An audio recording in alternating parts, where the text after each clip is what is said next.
ሰላም ጤና ይስጥልን ውድ የተከበራችሁ የንቁ ሚዲያ ቤተሰቦቻችን እንደምን ሰነበታችሁ? ይህ የዕለተ ሰኞ ንቁ ዜናችን ነው። ከዜናዎች ጋር አድና ተስፋዬ ነኝ። አብራችሁን ቆዩ። የጋሞና አካባቢው ዞኖች ሀገረ ስብከት ለ45 ስታዲየም ግንባታ ተጨማሪ ድጋፍ ለማድረግ ወሰነ።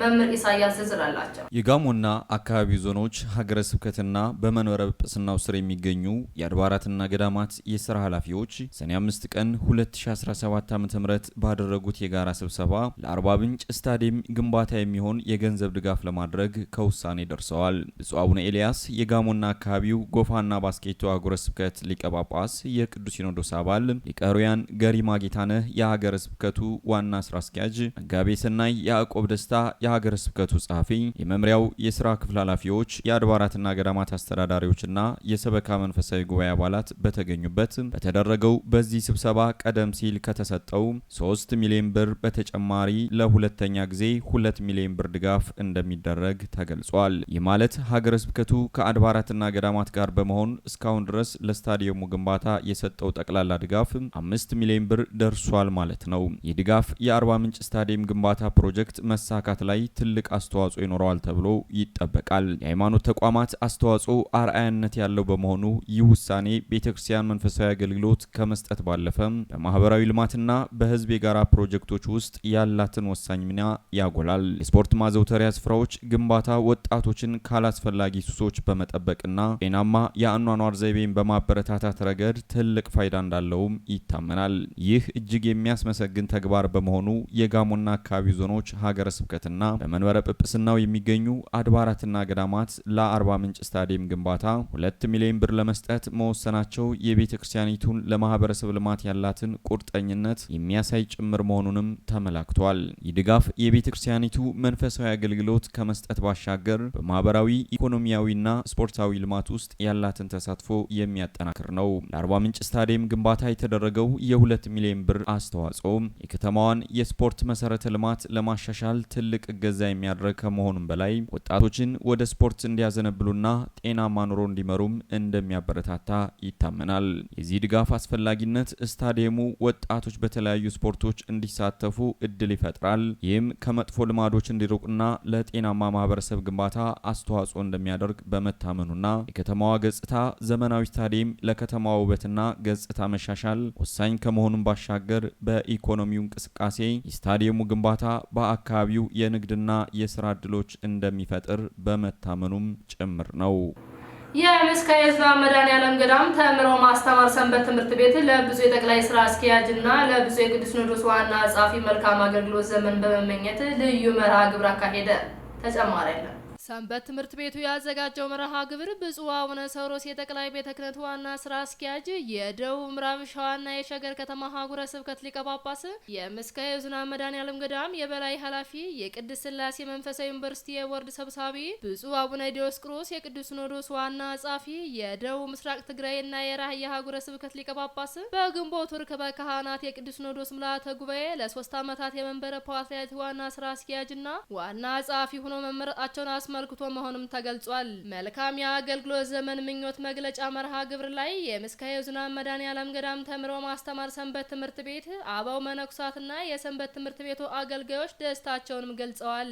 በተያያዘ በዕለቱ ሰንበት ትምህርት ቤት እያከናወናቸው ያሉ አገልግሎቶችም ሁለቱም ብፁዓን አበው ሊቀ ጳጳሳት ጎብኝተዋል። የገዳሙ የሰንበት ትምህርት ቤት ቀደም ሲል ሁለቱ ብፁዓን አበው ሊቀ ጳጳሳት በዚሁ ታላቅ ገዳም በተለያየ ኃላፊነት ያገለገሉ ሲሆን የገዳሙ ባለውለታና እንቋ አባቶች ከመሆናቸውም በላይ ይህንን የቤተ ክርስቲያን ትልቅ ኃላፊነት መቀበላቸው የቅድስት ቤተ ክርስቲያንን ወደ ተሻለ ደረጃ ያደርሷታል በማለትም ገልጸዋል። በመጨረሻም ሁለቱ ብፁዓን አበው ሊቀ ጳጳሳት የተደረገላቸው ልዩ የመርሃ ግብር ምስጋና በማቅረብ በጸሎት የመርሃ ግብሩን ፍጻሜ ሆኗል። የገዳሙ ተምሮ ማስተማር ሰንበት ትምህርት ቤት እጅግ አንጋፋና ስመጥሩ ከመሆኑም በላይ ብዙ የቤተ ክርስቲያንና ሀገር ባለውለታችን ያፈራ ወንጌል ለሁሉ ይደርስ ዘንድ መስማት ለተሳናቸው ወገኖቻችን በምልክት ቋንቋ የሚያስተምር እንዲሁም በእርድተ ጉባኤ ነገ ቤተ ክርስቲያን ተረካቢ ህጻናትና የአብነት ትምህርት በማስተማር ዋነኛ ዓላማ አድርጎ እየሰራ ያለ ባለ ታሪክ የሰንበት ትምህርት ቤት ነው ሲሉም ገልጸዋል።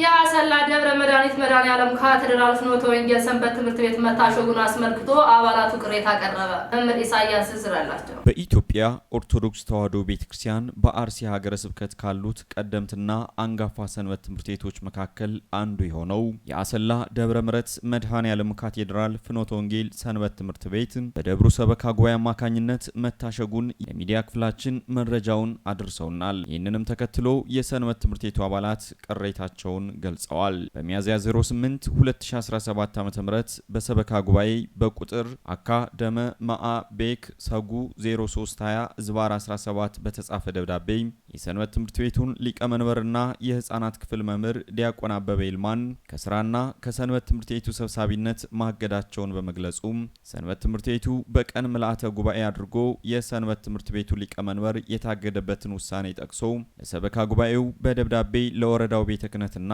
ለወረዳው ሰንበት ትምህርት ቤት አንድነት አስገብቶ አፋጣኝ ምላሽ ባለማግኘቱ በድጋሜ ለወረዳ ቤተ ክህነቱ በቀን 16/08/2017 ዓ.ም የቅሬታ ደብዳቤ አስገብቶ የወረዳው ቤተ ክህነት ጉዳዩን ተመልክቶ ሊቀመንበሩ አላግባብ መታገዱንና የሰንበት ትምህርት ቤቱን መብት የነካ ተግባር መሆኑን ጠቅሶ በቀን 17/08/2017 ዓ.ም ገዳው እንዲነሳ ደብዳቤ መጻፉን ለሚዲያችን አስረድተዋል።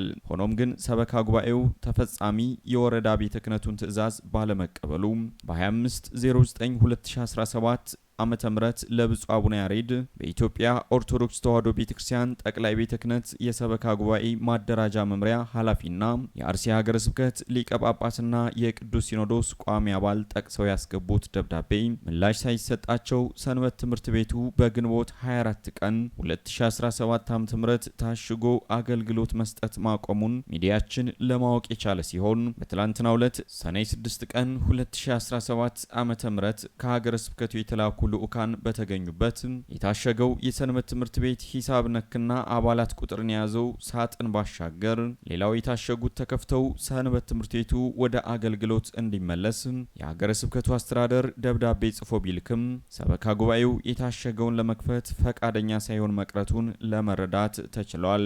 ይህንን አስመልክቶ የሚዲያ ተቋማችን የካቴድራሉን አስተዳዳሪ አባ ፍቅረ ስላሴን በተደጋጋሚ ደውሎ ለማነጋገር ቢሞክርም ሀሳባቸውን በስልክ ለማጋራት ፈቃደኛ ባለመሆናቸው ሀሳባቸውን ማካተት ያልቻልን ሲሆን በተጨማሪም የወረዳው ሊቀ ካህናትና የሀገረ ስብከቱ ስራ አስኪያጅ ሊቀ ሕሩያን ታምራት ወልዴን ለማግኘት ያደረግነው ሙከራ ሳይሳካ ቀርቷል ሲል የዘገበው ተዋሕዶ ሚዲያ ማዕከል ነው።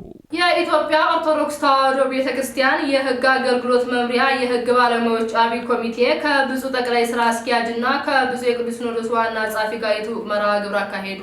ተጨማሪ አለ። የኢትዮጵያ ኦርቶዶክስ ተዋሕዶ ቤተክርስቲያን በሕግ አገልግሎት መምሪያና የሕግ ባለሙያዎች አብይ ኮሚቴ ከብፁዕ አቡነ ዲዮስቆሮስ የቅዱስ ሲኖዶስ ዋና ጸሐፊና ከብፁዕ አቡነ ሳዊሮስ የጠቅላይ ቤተ ክህነት ዋና ስራ አስኪያጅ የስራ መምሪያና ቡራኬ በመቀበል ውይይት አደረጉ። የኢትዮጵያ ኦርቶዶክስ ተዋሕዶ ቤተክርስቲያን በሕግ አገልግሎት መምሪያ የሕግ ባለሙያዎች አብይ ኮሚቴ አባላት ከመምሪያው ኃላፊ መምህር አባ ገብረስላሴ ጌትነት ጋር በመሆን ብፁዓን አበው ሊቀ ጳጳሳት ጋር የትውውቅና እንኳን ደህና መጣችሁ መርሃ ግብርም አካሂደዋል። በዕለቱም የሕግ ባለሙያዎች አብይ ኮሚቴ በቅዱስ ሲኖዶስ ሁንታ ከተቋቋመበት ጊዜ ጀምሮ ያከናወናቸውን አንኳር ተግባራት በኮሚቴ ሰብሳቢ ጠበቃ አያለው ቢታኔ አጭር ሪፖርት ያቀረቡ ሲሆን ኮሚቴው በስሩ ላለው አደረጃጀት አሁን ላይ ያከናወነ ስላለው ስራዎች በከፊል ላጋጠሙት ተግዳሮችም ጭምር ውይይትም አድርገዋል። በስተመጨረሻም ብፁዓን አባቶች የኮሚቴውን አገልግሎት መጠናከርና ቀጣይነት ስላለው አገልግሎት አስተው ምክራቸውን የሰጡ ሲሆን በመደጋገፍና በመረዳዳት ያለፉትን ስህተቶች በመማር ቀጣይን የአገልግሎት ዘመን በእቅድ በመምራት የቤተ ክርስቲያናችን ክብር አንድነት ለመቀጠል የሕግ ባለሙያዎች ድጋፍ ወሳኝ መሆኑን በመጥቀስ አባታዊ መምሪያና ቡራኬም ሰጥተዋል። የሕግ ባለሙያዎች አብይ ኮሚቴ ከመምሪያውና ከቤተ ክህነቱ በመናበብ ቤተ ክርስቲያን መብትና ጥቅም አስከብሮ ለመስራት ቃል በመግባት የዕለቱ ውይይት በጸሎትና በቡራኬም ተጠናቋል። ሰኔ 9 ቀን 2017 ዓ.ም ከንቁ ሚዲያ ደረስላችሁ ዜናዎችን ይመስሉ ነበር። ቀሪዎቹን ከቀሪ የንቁ መርሃ ግብሮች ጋር አብራችሁ ቆዩ እያልን እኛ ከወዲሁ ተሰናበትናችሁ። ሰላም እግዚአብሔር ከእናንተ ጋር ይሁን። ቸር ሰንብቱ። ንቁ ኦርቶዶክስ ተዋሕዶ የጸሎትና የንስሐ መርከብ ማህበር በእግዚአብሔር ፈቃድ በወንድማችን የኔነህ ተስፋዬ አስተባባሪነት ከተመሰረተ ጊዜ ጀምሮ ከሚሰጣቸው ዘርፈ ብዙ መንፈሳዊ አገልግሎቶች መካከል የሐዋርያዊ አገልግሎትና ያሬዳዊ ዝማሬዎች አንዱ ነው። በዚህ ክፍል የኦርቶዶክሳዊ ተዋህዶ ቤተክርስቲያንን ዶግማና ቀኖና የጠበቁ ኦርቶዶክሳዊ ለዛ ያላቸው ለነፍስ እረፍትን የሚሰጡ ወቅታዊና ዘመኑን የዋጁ ስብከቶችና ያሬዳዊ ዝማሬዎችን በመላው ዓለም ለሚገኙ ተመልካቾቹ በንቁ ሚዲያና በኢትዮ ማህበር የዩቲዩብ ቻናል እያቀረበ ይገኛል። አገልግሎቱ በመላው ዓለም ለሚገኙ አማኞች ተደራሽ እንዲሆን በየዕለቱ የሚለቀቁ ስብከቶችንና መዝሙሮችን ላይክና ሼር ያድርጉ። እንዲሁም የዩቲዩብ ቻናላችንን ሰብስክራይብ በማድረግ የዚህ ታላቅ አገልግሎት ባላሻራ ይሁኑ። ንቁ ሚዲያ ርቱ የቤተ ክርስቲያን ልሳን